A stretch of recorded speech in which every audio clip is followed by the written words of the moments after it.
ಧರ್ಮಸ್ಥಳದಲ್ಲಿ ನೂರಾರು ಶವಗಳನ್ನು ಹೂತಿಟ್ಟಂತ ಆರೋಪ ಪ್ರಕರಣಕ್ಕೆ ಸಂಬಂಧಪಟ್ಟಂತೆ ಈ ಒಂದು ಪ್ರಕರಣದಲ್ಲಿ ದಿನೇ ದಿನೇ ಬಹಳಷ್ಟು ತಿರುವುಗಳು ಪಡ್ಕೊಳ್ತಾ ಇದ್ದಾವೆ. ನಿನ್ನೆ ಒಂದಷ್ಟು ಬೆಳವಣಿಗೆಗಳ ಮಧ್ಯದಲ್ಲಿ ಧರ್ಮಸ್ಥಳದಲ್ಲಿ ಈ ಒಂದು ಕೇಸ್ನ ಪರ ಮತ್ತು ವಿರೋಧ ಗುಂಪಿನ ನಡುವೆ ಒಂದು ದೊಡ್ಡ ಮಟ್ಟದ ಹೊಡೆದಾಟ ನಡೆದಿದೆ. ಯೂಟ್ಯೂಬರ್ ಮತ್ತು ಮಾಧ್ಯಮ ಸಿಬ್ಬಂದಿ ಮೇಲೆ ಅಟ್ಯಾಕ್ ಮಾಡಲಾಗಿದೆ. ವಾಕ್ಸಮರ, ಭಾರಿ ಹೈಡ್ರಾಮಾ, ತಳ್ಳಾಟ, ನೂಕಾಟ ಆಗಿರುವಂಥದ್ದು ಧರ್ಮಸ್ಥಳದಲ್ಲಿ. ಪರಿಸ್ಥಿತಿ ನಿಯಂತ್ರಿಸೋದಕ್ಕೆ ಪೊಲೀಸರಿಂದ ಲಾಠಿ ಚಾರ್ಜ್ ಕೂಡ ಮಾಡಲಾಯಿತು. ನೇತ್ರಾವತಿಯ ಪಾಂಗಳ ಪ್ರದೇಶದಲ್ಲಿ ಎರಡು ಗುಂಪುಗಳು ಗಲಾಟೆ ಮಾಡಿಕೊಂಡಿರುವಂಥದ್ದು. ಯೂಟ್ಯೂಬರ್ಗಳಿಂದ ಧರ್ಮಸ್ಥಳದ ಬಗ್ಗೆ ಅಪಪ್ರಚಾರ ಆಗ್ತಾ ಇದೆ ಅನ್ನುವಂಥ ವಿಚಾರಕ್ಕೆ ಗಂಭೀರವಾದಂಥ ಆರೋಪ ಮಾಡಿ ಹಲ್ಲೆ ನಡೆಸಿರುವಂತಹ ಗುಂಪುಗಳು. ಪೊಲೀಸ್ ಠಾಣೆ ಮುಂದೆ ಎರಡೂ ಗುಂಪಿನಿಂದಲೂ ಪ್ರೊಟೆಸ್ಟ್ ಮಾಡಲಾಯಿತು. ಒಂದು ಭಾರಿ ಹೈಡ್ರಾಮಾ ನಿನ್ನೆ ಧರ್ಮಸ್ಥಳದಲ್ಲಿ. ನಿನ್ನೆ ಪಾಂಗಳ ಪ್ರದೇಶ ಏನಿದೆ, ಅಂದರೆ ಈ ಸೌಜನ್ಯ ಸಮಾಧಿ ಸುತ್ತಮುತ್ತದ ಪ್ರದೇಶ ಏನಿದೆ, ಅವರ ಮನೆ ಇರುವಂಥ ಪ್ರದೇಶ, ಅಲ್ಲಿ ಯೂಟ್ಯೂಬರ್ಗಳು ಮತ್ತು ಮಾಧ್ಯಮದ ಪ್ರತಿನಿಧಿಗಳ ಮೇಲೆ ಪರ ವಿರೋಧ ಈಗಾಗಲೇ ಅಫ್ಕೋರ್ಸ್ ಈ ಒಂದು ಕ್ಷೇತ್ರಕ್ಕೆ ಅವರ ಪರವಾದಂಥ ಒಂದು ಗುಂಪಿದ್ದೇ ಇರುತ್ತೆ ಮತ್ತು ವಿರೋಧವಾದಂಥ ಒಂದು ಗುಂಪಿದ್ದೇ ಇರುತ್ತೆ. ಯಾಕೆ ಅಂತ ಹೇಳಿದ್ರೆ SITಯ ಕಾರ್ಯಾಚರಣೆ ಮಧ್ಯದಲ್ಲಿ ಬೇಕಾದಷ್ಟು ಬೆಳವಣಿಗೆಗಳಾಗ್ತಾ ಇದೆ. ನಿನ್ನೆಯ ಬೆಳವಣಿಗೆಗಳನ್ನು ನೋಡೋದಾದರೆ ಈ ಕಡೆ ಒಂದು ಕಡೆ ಅನಾಮಿಕ ತೋರಿಸಿರುವಂತಹ ಜಾಗಗಳನ್ನು ಬಿಟ್ಟು ಬೇರೆ ಜಾಗಗಳಲ್ಲಿ ಹುಡುಕಾಟ ನಡೆಸ್ತಾ ಇದ್ದಾರೆ. 4 ರಿಂದ 5 ಹೆಣಗಳು ಸಿಗ್ತಾ ಇದೆ ಅನ್ನುವಂಥ ಮಾಹಿತಿ, ಕಳೆಬರ ದೊರೀತಾ ಇದೆ ಅನ್ನುವಂಥ ಮಾಹಿತಿ ಮಧ್ಯ ಸ್ಥಳೀಯರು, ಗ್ರಾಮಸ್ಥರೇ ಒಂದು 6 ಜನ ಮುಂದೆ ಬಂದು ನಾವು ಇದಕ್ಕೆ ಸಾಕ್ಷಿಯಾಗಿದ್ದೇವೆ, ಐ ವಿಟ್ನೆಸ್ ಆಗಿದ್ದೇವೆ, ಆತ ಹೂತು ಹಾಕಿರೋದನ್ನು ನಾವು ನೋಡಿದ್ದೇವೆ, ಈ ರೀತಿಯಾಗಿ ಒಂದು ಕಡೆ ಬೆಳವಣಿಗೆ. ಮತ್ತೊಂದೆಡೆ ಸೌಜನ್ಯ ಸಮಾಧಿ ಹತ್ರಕ್ಕೆ ಯಾರೋ ಒಬ್ಬರು ಬರ್ತಾರೆ. ಅಲ್ಲಿ ಸಹಜವಾಗಿ ಮಾಧ್ಯಮದವರ ಕೆಲಸ ಅಥವಾ ಯೂಟ್ಯೂಬರ್ಸ್ಗಳ ಕೆಲಸ ಪರ ವಿರೋಧ ಇರುವಂಥವರ ಇಬ್ಬರೂ ಅಭಿಪ್ರಾಯಗಳನ್ನು ಸಂಗ್ರಹಿಸಬೇಕಾಗುತ್ತೆ. ಅದನ್ನು ಜನಗಳಿಗೆ ತೋರಿಸುವಂತಹ ಕೆಲಸ ಮಾಡಬೇಕಾದದ್ದು ಎಲ್ಲರ ಜವಾಬ್ದಾರಿ.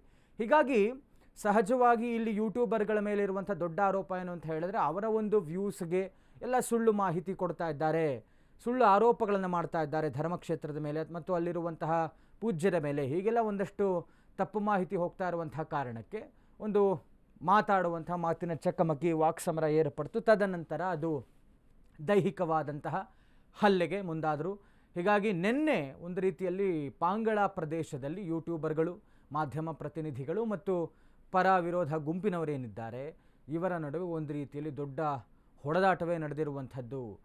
ಪಾಂಗಳ ಕ್ರಾಸ್ ಧರ್ಮಸ್ಥಳದಲ್ಲಿ ಅದಾದ ನಂತರದ ಪೊಲೀಸರು ಕೂಡ ಬರ್ತಾರೆ, ಅವರನ್ನು ಚದುರಿಸೋದಕ್ಕೆ ಲಾಠಿ ಚಾರ್ಜ್ ಮಾಡಬೇಕಾಗತ್ತೆ. ಅದಾದ ನಂತರದಲ್ಲಿ ಪೊಲೀಸ್ ಸ್ಟೇಷನ್ ಎದುರುಗಡೆ ಇವರು ಪ್ರೊಟೆಸ್ಟ್ ಕೂಡ ಕೂರ್ತಾರೆ.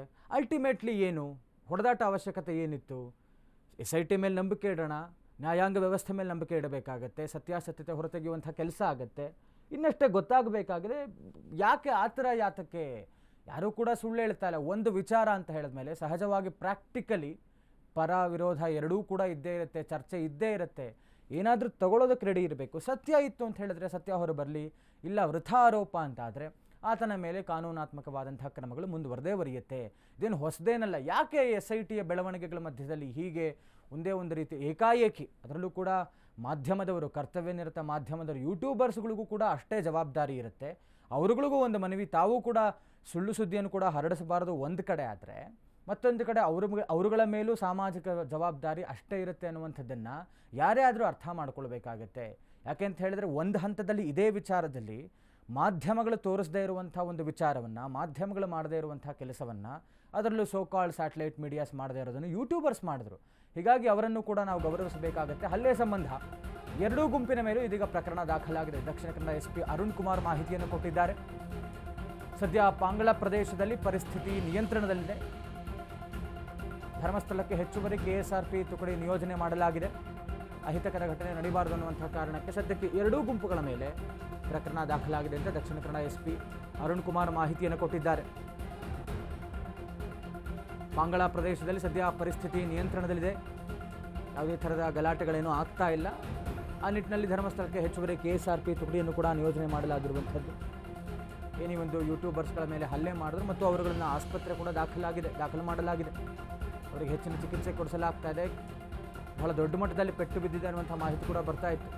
ಹೀಗಾಗಿ ಎರಡೂ ಗುಂಪುಗಳ ಮೇಲೆ ಇದೀಗ ಸದ್ಯಕ್ಕೆ ಪ್ರಕರಣ ದಾಖಲಾಗಿರುವಂಥದ್ದು. ಅಲ್ಲಿ ಸದ್ಯದ ಪರಿಸ್ಥಿತಿ ಏನಿದೆ ಪಾಂಗಳ ಸುತ್ತಮುತ್ತಲಿನ ಪ್ರದೇಶದಲ್ಲಿ, ಅಲ್ಲಿ ಯಾವುದೇ ಥರದ ಅಹಿತಕರ ಘಟನೆ ನಡೀಬಾರ್ದು ಅಂತ ಹೆಚ್ಚಿನ KSRP ತುಕಡಿ ನಿಯೋಜನೆ ಕೂಡ ಮಾಡಲಾಗಿದೆ ಸದ್ಯಕ್ಕೆ ಧರ್ಮಸ್ಥಳದಲ್ಲಿ.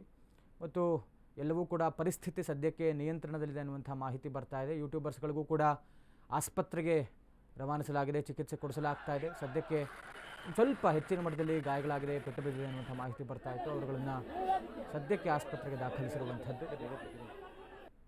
ಪೊಲೀಸರು ಕೂಡ ಹರಸಾಹಸ ಪಡಬೇಕಾದಂಥ ಸ್ಥಿತಿ ಆಯಿತು. ಯಾಕೆಂತ ಹೇಳಿದ್ರೆ ಇದು ಒಂದು ರೀತಿಯಲ್ಲಿ ರಿಪಬ್ಲಿಕ್ ಆಫ್ ಧರ್ಮಸ್ಥಳ ಅಂತ ಹೇಳಿಕೆ ಕೊಟ್ಟುಬಿಡ್ತಾರೆ ಇಷ್ಟ ಬಂದ ಹಾಗೆ. ಯಾಕೆಂದರೆ ಅಫ್ಕೋರ್ಸ್ ಈ ಥರ ಏನಾಗ್ತಾ ಇದೆ ಅನ್ನುವಂಥದ್ದನ್ನು ಅಕ್ಸೆಪ್ಟ್ ಮಾಡ್ಕೊಳ್ಳೋಕ್ಕೆ ರೆಡಿ ಇಲ್ಲದೆ ಇರುವಂಥ ಒಂದು ಗುಂಪು ಎದುರು ಬಂದ್ಬಿಡುತ್ತೆ ಅಂತ ಹೇಳಿದಾಗ ಹೀಗೆಲ್ಲ ಸಹಜವಾದಂಥ ಒಂದು ವರ್ತನೆನ ಹೇಗೆ ಸಹಿಸ್ಕೊಳ್ಬೇಕಾಗತ್ತೆ.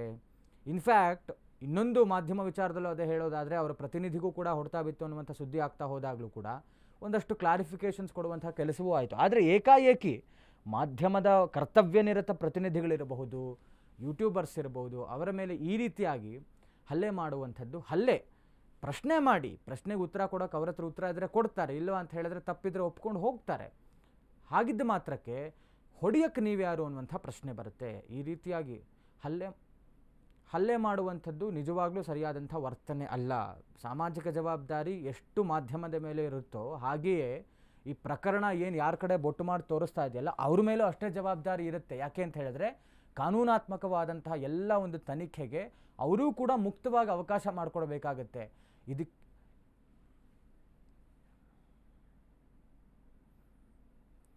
ಮಾಧ್ಯಮದವರ ಮೇಲೆ ಅಂದರೆ ಅವರು ಎರಡೂ ಗುಂಪುಗಳ ಒಂದು ಏನು ಹೇಳ್ತಾರೆ ಅಭಿಪ್ರಾಯಗಳನ್ನ ತಗೊಳ್ಳುವಂಥದ್ದು ಅವರ ಜವಾಬ್ದಾರಿ ಆಗಿರುತ್ತೆ. ಅಲ್ಲಿ ಈಗಾಗಲೇ ಎಷ್ಟೋ ಜನ ಯೂಟ್ಯೂಬರ್ಸ್ ಇರಬಹುದು, ಮಾಧ್ಯಮದವರ ವಾಹನಗಳಿದ್ದಾವೆ, ಕ್ಯಾಮರಾಮೆನ್ ಸಮೇತ ಅಲ್ಲಿ ರಿಪೋರ್ಟರ್ಸ್ ಹೋಗಿರ್ತಾರೆ. ಅಂಥವರ ಮೇಲೂ ಕೂಡ ಮಾಧ್ಯಮದ ವಾಹನಗಳು, ಕ್ಯಾಮ್ರಾಗಳೆಲ್ಲ ಕೂಡ ಹೊಡೆದಾಕಿರುವಂಥ ಕೆಲಸ ಆಗಿದೆ. ಧರ್ಮಸ್ಥಳದಲ್ಲಿ ಖಾಸಗಿ ವಾಹಿನಿ ವರದಿಗಾರನ ಮೇಲೆ ಹಲ್ಲೆ ಕೇಸ್ಗೆ ಸಂಬಂಧಪಟ್ಟಂತೆ ಎಕ್ಸ್ನಲ್ಲಿ ಪೋಸ್ಟ್ ಮಾಡಿ ಬಿಜೆಪಿ ಶಾಸಕ ಸುನಿಲ್ ಕುಮಾರ್ ಕಿಡಿಕಾರಿದ್ದಾರೆ. ನಾಡಿನ ಪ್ರಮುಖ ವಾಹಿನಿಯ ಮೇಲೆ, ನಾಗರಿಕರ ಮೇಲೆ ಹಲ್ಲೆ ಆಗಿರುವಂಥದ್ದು ಹೋರಾಟಗಾರರ ಸೋಗಿನ ವ್ಯಕ್ತಿಗಳು ಹಲ್ಲೆ ಮತ್ತು ಗೂಂಡಾಗಿರಿ ಮಾಡಿದ್ದಾರೆ ಅಂತ ನಮ್ಮ ಪೊಲೀಸ್ ಇಲಾಖೆ ಏನು ಮಾಡ್ತಾ ಇದೆ ಅಂತ ಪ್ರಶ್ನೆ ಮಾಡಿದ್ದಾರೆ ಸುನಿಲ್ ಕುಮಾರ್ ಅವರು. ಕಾರ್ಕಳದ ಶಾಸಕರು, ಸಹನೆಗೂ ಒಂದು ಮಿತಿ ಇರುತ್ತದೆ, ನಮ್ಮ ಮೌನ ದೌರ್ಬಲ್ಯವಲ್ಲ. ಧರ್ಮಸ್ಥಳದ ವಿಚಾರದಲ್ಲಿ ಕಾಂಗ್ರೆಸ್ ಸರ್ಕಾರ ಏನು ಮಾಡ್ತಾ ಇದೆ? ಹಿಂದೂ ಶ್ರದ್ಧಾ ಕೇಂದ್ರದ ಮೇಲೆ ಯೋಜಿತ ಅಪಪ್ರಚಾರ ಇದು. ಯೋಜಿತ ಅಪಪ್ರಚಾರದಲ್ಲಿ ಯೂಟ್ಯೂಬರ್ಗಳು, ಸಂಘಟನೆಗಳು, ಅನ್ಯಮತೀಯರ ಕೈಗೊಂಬೆಯಾಗಿ ಸರ್ಕಾರ ಕುಣಿತಾ ಇದೆಯೇ ಅಂತ ಪ್ರಶ್ನೆ ಮಾಡಿದ್ದಾರೆ. ಧರ್ಮಸ್ಥಳದಲ್ಲಿ ನಿನ್ನೆ ಖಾಸಗಿ ವಾಹಿನಿ ವರದಿಗಾರನ ಮೇಲೆ ಹಲ್ಲೆ ಆಯಿತು ಅನ್ನುವಂಥ ಸುದ್ದಿ ಆಗಿತ್ತು. ಹಲ್ಲೆ ಆಗಿತ್ತು ನಿನ್ನೆ ಒಂದು ಖಾಸಗಿ ವಾಹಿನಿಯ ವರದಿಗಾರನ ಮೇಲೆ ಅನ್ನುವಂಥ ಸುದ್ದಿ ಆಗಿತ್ತು. ಇದೀಗ ಕಾರ್ಕಳದ ಶಾಸಕರು, ಮಾಜಿ ಸಚಿವರಾದಂಥ ಸುನಿಲ್ ಕುಮಾರ್ ಅವರು ಕಿಡಿಯನ್ನು ಕಾರಿದ್ದಾರೆ. ಸರ್ಕಾರ ಏನು ಮಾಡ್ತಾ ಇದೆ? ಇದೇನು ತನಿಖೆನ, ದೊಂಬಿನ? ಶ್ರದ್ಧಾ ಕೇಂದ್ರದ ಮೇಲೆ ನಡೀತಾ ಇರುವಂತಹ ಯೋಜಿತ ಅಪಪ್ರಚಾರದಲ್ಲಿ ಯೂಟ್ಯೂಬರ್ಗಳು, ಹೋರಾಟಗಾರರ ಜೊತೆಗೆ ಅನ್ಯಮತೀಯರ ಕೈಗೊಂಬೆಯಾಗಿ ಸರ್ಕಾರ ಕೂಡ ಏನಾದರೂ ಕುಣಿತಾ ಇದೆಯಾ ಅನ್ನುವಂಥ ಒಂದು ಪ್ರಶ್ನೆಯನ್ನು ಇಟ್ಟಿದ್ದಾರೆ. ಪ್ರತಿಪಕ್ಷವಾದಂಥ ಬಿಜೆಪಿ ಹೇಳ್ತಾ ಇರುವಂಥದ್ದು ಇಲ್ಲಿಯ ತನಕವೂ ಕೂಡ ಇದು ಅನ್ಯಮತೀಯರ ಒಂದು ರೀತಿಯಾದಂಥ ಮಷಿನರೀಸ್ ಫಂಡಿಂಗ್ ಇದೆ, ಇದು ಯೋಜಿತ ಅಪಪ್ರಚಾರ ಹಿಂದೂ ಧರ್ಮ ಶ್ರದ್ಧಾ ಕೇಂದ್ರದ ಮೇಲೆ ಅನ್ನುವಂಥ ಒಂದು ಆರೋಪವನ್ನು ಪ್ರತಿ ಬಾರಿ ಮಾಡ್ಕೊಂಡು ಬಂದಿರುವಂಥದ್ದು ಪ್ರತಿಪಕ್ಷ ಬಿಜೆಪಿ.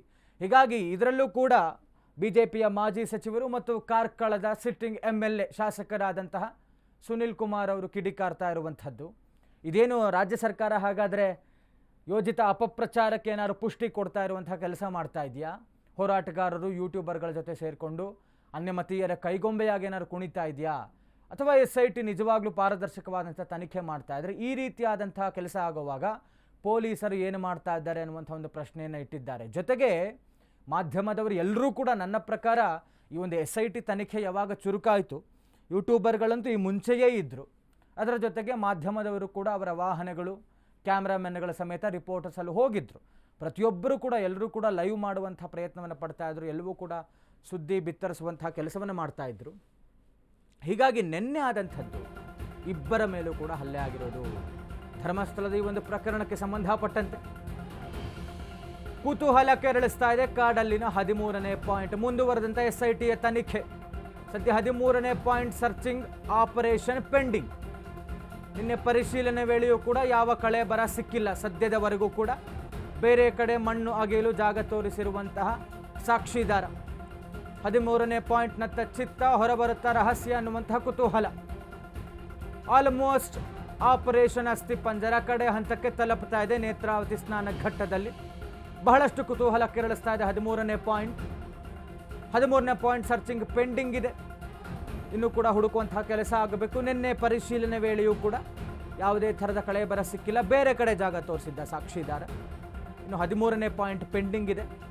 ಇದರಲ್ಲಿ ಏನಾದರೂ ಸಿಕ್ಕಿಬಿಡುತ್ತಾ? ಬೇಕಾದಷ್ಟು ಬೆಳವಣಿಗೆಗಳು, ತಿರುವುಗಳು ಸಿಗ್ತಾ ಇದೆ ಈ ಒಂದು ಪ್ರಕರಣದಲ್ಲಿ. ನಿನ್ನೆಯೂ ಕೂಡ ಒಂದು 6 ಜನ ಮುಂದೆ ಬರ್ತಾರೆ. ಸ್ಥಳೀಯರು 6 ಜನ ಮುಂದೆ ಬರ್ತಾರೆ. ಇಲ್ಲಿಯ ತನಕ 13 ಪಾಯಿಂಟ್ಗಳ ಪೈಕಿ ಈತ ತೋರಿಸಿರುವಂಥದ್ರಲ್ಲಿ 12 ಅಗೆಯಲಾಗಿದೆ. 12ರಲ್ಲಿ ಕೇವಲ ಒಂದೇ ಒಂದು ಪಾಯಿಂಟ್ ನಂಬರ್ 6ರಲ್ಲಿ 26 ಮೂಳೆಗಳು, ಒಂದು ತಲೆಬುರುಡೆ ಸಿಕ್ಕಿರುವಂಥದ್ದು. 13ನೇ ಪಾಯಿಂಟ್ ಬಾಕಿ ಇದೆ. ಇನ್ಫ್ಯಾಕ್ಟ್ 11ಗೆ ಮುಂಚೆ ಕೂಡ ಮೊನ್ನೆ 11A ಅಂತ ಒಂದು ಪಾಯಿಂಟನ್ನು ಅಗೆಯಲಾಯಿತು. ಅಂದರೆ ಪ್ರಾಕೃತಿಕ ಭೌಗೋಳಿಕ ಬದಲಾವಣೆಯಲ್ಲಿ ಸಾಕ್ಷಿದಾರ ನನಗೆ ಮರವಿರಬಹುದು, ಜಾಗ ಬೇರೆ ತೋರಿಸ್ತೀನಿ, ಅಲ್ಲೂ ಕೂಡ ಅಗೇರಿ ಎನ್ನುವಂಥ ಮನವಿಯನ್ನು SITಗೆ ಮಾಡಿದ್ದ. ಹೀಗಾಗಿ SIT ಅದಕ್ಕೆ ಅನುಮತಿಯನ್ನು ಕೊಡ್ತು. 11ನೇ ಪಾಯಿಂಟ್ನಿಂದ 100 ಮೀಟರ್ ದೂರ, ಅಂದರೆ ಒಂದು ಬಂಗ್ಲಗುಡ್ಡ ಅನ್ನುವಂಥ ಗುಡ್ಡ ಪ್ರದೇಶದ ಮೇಲೆ ಅಗೆಯಲಾಯಿತು. ಅಲ್ಲಿ ಕೂಡ ಒಂದು 3ಕ್ಕೂ ಹೆಚ್ಚು ಕಳೆಬರ ಸಿಕ್ಕಿದೆ ಅನ್ನುವಂತಹ SIT ಅಧಿಕೃತ ಮಾಹಿತಿ ಸಿಗ್ತಾ ಇರುವಂಥದ್ದು. 11 ಪೆಂಡಿಂಗ್ ಇತ್ತು, 12 ಪೆಂಡಿಂಗ್ ಇತ್ತು. ಅದನ್ನು ನಿನ್ನೆ ಅಗೆಯುವಂಥ ಕೆಲಸ ಆಯಿತು. ಅಲ್ಲೂ ಕೂಡ ಏನೂ ಸಿಗಲಿಲ್ಲ. 13 ಅಗೆಯಬೇಕಿತ್ತು, ಅಷ್ಟರಲ್ಲಿ ಅಗೇನ್ ಸಾಕ್ಷಿದಾರ ಹೇಳ್ತಾನೆ ಈ ಪಾಯಿಂಟ್ ಬಿಟ್ಟು ಒಂದು ಚೂರು ಬೇರೆ ಕಡೆ ಅಗೆಯುವಂಥ ಪ್ರಯತ್ನ ಆಗಲಿ ಅಂತ. ಅದನ್ನು ಕೂಡ ಪೆಂಡಿಂಗ್ನಲ್ಲಿಡಲಾಯಿತು. ಆದರೆ ಅಷ್ಟರಲ್ಲಿ ಬೆಳವಣಿಗೆಗಳ ಮಧ್ಯ ಇನ್ನೊಂದು ಸ್ಥಳೀಯ 6 ಜನ ಮುಂದೆ ಬರ್ತಾರೆ. ನಾವು ಕೂಡ ಈ ಒಂದು ಪ್ರಕರಣಕ್ಕೆ ಸಾಕ್ಷಿದಾರ ಹೇಳ್ತಾ ಇರುವಂಥ ಮಾಹಿತಿಗೆ ಐ ವಿಟ್ನೆಸ್ ಇದ್ದೇವೆ, ನಾವು ಈತ ಹೂತು ಹಾಕುವಂಥದ್ದನ್ನು ನೋಡಿದ್ದೇವೆ ಅಂತಲೂ ಕೂಡ ಒಂದಷ್ಟು ತಿರುವುಗಳು ಸಿಗ್ತಾ ಹೋಗುತ್ತೆ. ಹೀಗಾಗಿ SIT ಸದ್ಯಕ್ಕೆ ಸ್ಟಾಪ್ ಮಾಡಿತ್ತು ನಿನ್ನೆ. ಅಂದರೆ ಇವರುಗಳ ಕ್ರಾಸ್ ವೆರಿಫಿಕೇಷನ್ ವಿಚಾರಣೆ ಆಗಬೇಕಾಗತ್ತೆ. ಹೀಗಾಗಿ ಮಾಹಿತಿ ಪಡೆದ ನಂತರದಲ್ಲಿ 13ನೇ ಪಾಯಿಂಟ್ ಮೇಲೆ ಈಗ ಶೋಧ ಕಾರ್ಯಾಚರಣೆ ಮುಂದುವರಿಯಬೇಕಾಗಿತ್ತು. ಇವತ್ತು ನಡೆಯುತ್ತೆ. ಎಂದಿಗಿಂತ ಇಂತೂ ಹೆಚ್ಚಿನ ಭದ್ರತೆಯಲ್ಲಿ ಶೋಧ ಕಾರ್ಯ ನಡೀತಾ ಇದೆ ಇವತ್ತು 13ನೇ ಪಾಯಿಂಟ್ನಲ್ಲಿ. ನಿನ್ನೆ 2 ಗುಂಪುಗಳ ಮಧ್ಯೆ ಗಲಾಟೆ ಹಿನ್ನೆಲೆ ಭದ್ರತೆಯನ್ನು ಹೆಚ್ಚಿಸಿಕೊಂಡಿದ್ದಾರೆ. ದೂರುದಾರನ ಎದುರಿನಲ್ಲಿಯೇ ಸರ್ಚಿಂಗ್ ಆಪರೇಷನ್ ಆಗ್ತಾ ಇದೆ. ನೇತ್ರಾವತಿ ನದಿ ತೀರದಲ್ಲಿರುವಂತಹ 13ನೇ ಪಾಯಿಂಟ್. ಇವತ್ತು 13ನೇ ಪಾಯಿಂಟ್ನಲ್ಲಿ ಶೋಧ ಕಾರ್ಯಾಚರಣೆ ಮುಂದುವರಿತಾ ಇದೆ. ಎಂದಿಗಿಂತ ಇಂದು ಹೆಚ್ಚಿನ ಭದ್ರತೆಯಲ್ಲಿ ಶೋಧ ಕಾರ್ಯ ಮುಂದುವರಿತಾ ಇರುವಂಥದ್ದು. ನಿನ್ನೆ ಏನು ಗಲಾಟೆ ಆಯ್ತಲ್ಲ, ಇದೇ ಹಿನ್ನೆಲೆ ಭದ್ರತೆಯನ್ನು ಹೆಚ್ಚಿಸಿಕೊಂಡು ದೂರುದಾರನನ್ನು ಎದುರು ನಿಲ್ಲಿಸಿಕೊಂಡೇ ಸರ್ಚಿಂಗ್ ಆಪರೇಷನ್ ಮುಂದುವರಿತಾ ಇರುವಂಥದ್ದು. ಇವತ್ತು ಎಲ್ಲ ಒಂದು ಮಾಹಿತಿಯನ್ನು ಪಡೆದುಕೊಂಡ ನಂತರದಲ್ಲಿ ನಿನ್ನೆ ಏನು ಗಲಾಟೆ ಆಯಿತು, ಈ ಹಿನ್ನೆಲೆ ಹೆಚ್ಚಿನ ಭದ್ರತೆಯನ್ನು ನಿಯೋಜಿಸಿಕೊಂಡು ಇವತ್ತು 13ನೇ ಪಾಯಿಂಟ್ನ ಶೋಧ ಕಾರ್ಯವನ್ನು ಮುಂದುವರಿಸ್ತಾ ಇದ್ದಾರೆ. ಬಹುತೇಕ ಇವತ್ತು ಈತನೇ ತೋರಿಸಿರುವಂಥ 13 ಪಾಯಿಂಟ್ಗಳ ಪೈಕಿ 13 ಮುಗಿದಂಥ ನಂತರದಲ್ಲಿ ಈ ಭಾಗದ ಆಪರೇಷನ್ ತಲಾಶ್ ಪ್ರಕ್ರಿಯೆ ಏನಿದೆಯಲ್ಲ SITಯದ್ದು, ಅದು ಬಹುತೇಕ ಮುಗಿದ ಹಾಗೆ. ಇದಾದ ನಂತರ ಈತ ಏನು ತೋರಿಸ್ತಾನೆ ಜಾಗಗಳು, ಅದಕ್ಕೆ ಎಷ್ಟು ದಿವಸ ಸಮಯ ತೆಗೆದುಕೊಳ್ತಾರೆ, ಸ್ಥಳ ಮಹಜರಾಗಬೇಕಾಗತ್ತೆ, ಅದಾದ ನಂತರ ಸಮಾಧಿಯನ್ನಾಗುವಂಥ ಕೆಲಸ ಆಗಬೇಕಾಗತ್ತೆ. ಇದೆಲ್ಲದರ ಮಧ್ಯೆ ಈ ಪ್ರಕ್ರಿಯೆ ಬೇರೆ. ಈ ಮಧ್ಯೆ ಬೆಳವಣಿಗೆಯಲ್ಲಿ ಬರ್ತಾ ಇರುವಂತಹ ಸಾಕ್ಷಿದಾರರು ಮತ್ತೊಂದಷ್ಟು ಜನ ದೂರುದಾರರು ಬರ್ತಾ ಇದ್ದಾರೆ. ಜಯಂತ್ ಶೆಟ್ಟಿಯವರು ಒಂದು ಕಡೆ ಹೇಳ್ತಾರೆ, ಇನ್ನೊಂದು ಕಡೆ ಅಲ್ಲೂ ಕೂಡ ಸಮಾಧಿಯಾಗುವಂಥ ಕೆಲಸ ಆಗಬೇಕಾಗಿದೆ. 15 ವರ್ಷದ ಹಿಂದಿನ ಬಾಲಕಿಯ ಹತ್ಯೆ ಮತ್ತು ಹೂತು ಹಾಕಿರುವಂಥ ಪ್ರಕರಣ. ಜೊತೆಗೆ ನಿನ್ನೆ ಸ್ಥಳೀಯ 6 ಜನರು ಮುಂದೆ ಬರ್ತಾರೆ, ನಾವು ಕೂಡ ಸಾಕ್ಷಿಯನ್ನು ಹೇಳ್ತೇವೆ ಅಂತ. ಹೀಗಾಗಿ ಜೊತೆಗೆ ಸಾಕ್ಷಿದಾರ ಇಷ್ಟು ದಿನ ಇದ್ದಂತಹ ಅನಾಮಿಕ ಹೇಳ್ತಾ ಇರುವಂಥದ್ದು, ನಾನು ತೋರಿಸುವಂತಹ ಬೇರೆ ಬೇರೆ ಜಾಗಗಳನ್ನು ಕೂಡ ಅಗೇರಿ ಎನ್ನುವಂಥ ಒಂದು ಮನವಿಯನ್ನು ಮಾಡ್ತಾ ಇದ್ದಾನೆ. ಹೀಗಾಗಿ ಒಟ್ಟಾರೆ ಇವತ್ತು ಬಹುತೇಕ 13ನೇ ಪಾಯಿಂಟ್ನ ಶೋಧ ಕಾರ್ಯ ಮುಗಿಸ್ತಾರೆ. ಆದರೆ ಹೆಚ್ಚಿನ ಒಂದು ಕುತೂಹಲ ಮೂಡ್ತಾ ಇರುವಂಥದ್ದು ಇಲ್ಲಿ ಏನಾದರೂ ಸಿಗುತ್ತಾ ಅಂತ. ಜೊತೆಗೆ ಹೆಚ್ಚಿನ ಭದ್ರತೆಯನ್ನು ಕೂಡ ಇವರು ನಿಯೋಜನೆ ಮಾಡಿಕೊಂಡು ಇವತ್ತು 13ನೇ ಪಾಯಿಂಟ್ನ ಶೋಧ ಕಾರ್ಯ ಮುಗಿತಾ ಇದೆ.